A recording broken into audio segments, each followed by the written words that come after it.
नमस्कार किसान भाइयों। आज फिर से मैं आप लोगों के लिए एक नया वीडियो लेकर आया हूं। तो जैसा कि मैंने आपको पिछले वीडियो में अभी बताया था कि अभी होली की छुट्टियों में मैं घर आया हुआ हूं। तो आपको मैं बस ये दिखाना चाह रहा था कि बुंदेलखंड बुंदेलखंड की जब भी चर्चा होती है तो बहुत पिछड़े में गिना जाता है। बहुत अन्ना पशुओं की यहाँ बहुत समस्याएँ हैं, तो पानी की बहुत समस्याएँ हैं। तो मैं दिखाना चाह रहा था कि समय के साथ कैसे हम लोग अपनी पद्धति को बदल रहे हैं, तकनीक के माध्यम से कैसे बदल पा रहे हैं। जैसे यहाँ पानी का लेवल भी है वो 250 फुट से नीचे है। 250 से 300 फुट में हमारे यहाँ बोरवेल लगते हैं, उससे पानी की व्यवस्था है। तो बहुत ही कम साधन है, ऐसे नहीं कि हर खेत पे साधन हो।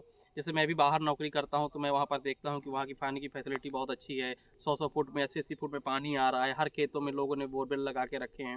लेकिन हमारे यहाँ थोड़ा गरीबी भी रही, लोगों के पास उतने सक्षम नहीं है। तो और पानी का जल स्तर जो है बहुत नीचे है, इसकी वजह से लागत बहुत आती है किसी बोरवेल बनवाने के लिए। लेकिन मैं आपको ये दिखाना चाह रहा था कि बुंदेलखंड को पहले मिलेट्स के नाम से जानते थे, कि बुंदेलखंड क्षेत्र में मिलेट्स बहुत ज़्यादा होते थे। ज्वार, बाजरा, इन चीज़ों की उत्पादनता होती थी। दलहन के नाम, दलहन की वजह से मशहूर था जो क्षेत्र है बुंदेलखंड। लेकिन अब उस पैटर्न को बदलते हुए आज हमारे किसान भाई कई तरीके की फसलों का यूज कर पा रहे हैं। तो अभी आपको मैं गेहूँ का फील्ड दिखाना चाहता हूँ। ये आपको जो यहाँ से वहाँ तक ये पूरा आपको गेहूँ दिख रहा है, आप इसकी स्थिति को देख सकते हैं। इस बार थोड़ा मौसम की वजह से गेहूँ के उत्पादन में गिरावट दिख रही है और उत्पादन थोड़ा कम होगा क्योंकि टेम्परेचर एकदम से बढ़ गया।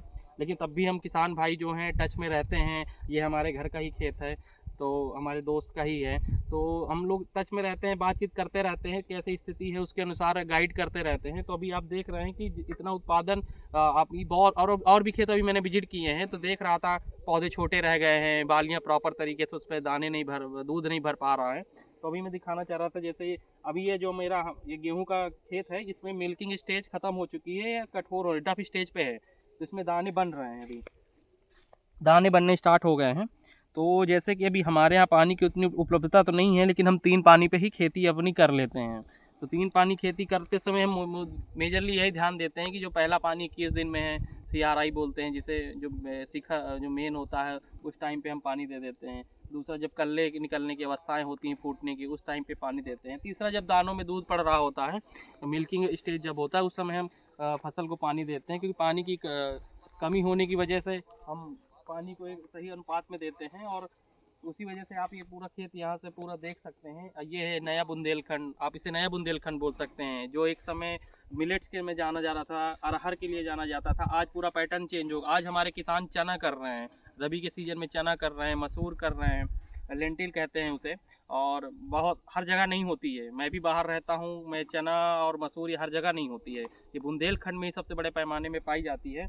गेहूँ, चना, मसूर आप चारों तरफ अभी मैं आपको चारों तरफ दिखाता हूँ। इधर भी, इधर चना लगा हुआ है, लाही मिक्स क्रॉपिंग हुई है, चना भी लगा है, लाही भी लगा है, गेहूँ प्लस सरसों लगा हुआ है। लाही मतलब हम सरसों बोलते हैं। तो ऐसे कि मिक्सिंग क्रॉपिंग भी हम लोग करते हैं यहाँ पर। तो उसी का ये है कि बदलते हुए समय में अब लोग यहाँ किसान भी जागरूक हो रहे हैं। आज टेक्नोलॉजी के माध्यम से कम्युनिकेशन इतना अच्छा हो रहा है, बहुत सारे ऐसे माध्यम हैं जिसके माध्यम से किसान हमारे जागरूक हो रहे हैं और एक अच्छा उत्पादन ले पा रहे हैं। तो आज की डेट में अगर आपको लगता है कि बुंदेलखंड पहले और अब में बहुत काफ़ी अंतर है, तो समय के साथ चीज़ें बदल रही हैं।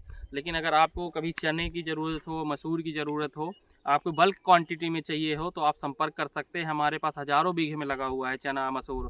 सारे बड़े बड़े किसानों से टच रहता है, आते रहते हैं, मिलते रहते हैं, बैठते रहते हैं, गांव में चर्चाएं होती रहती हैं। तो अगर जितनी भी आपको क्वांटिटी चाहिए चने और मसूर को, अगर आप ले पाएँ, उन किसानों के एक मार्केट लिंकेज हो जाएगा, सही उत्पादन का सही उनको दाम मिल पाएगा।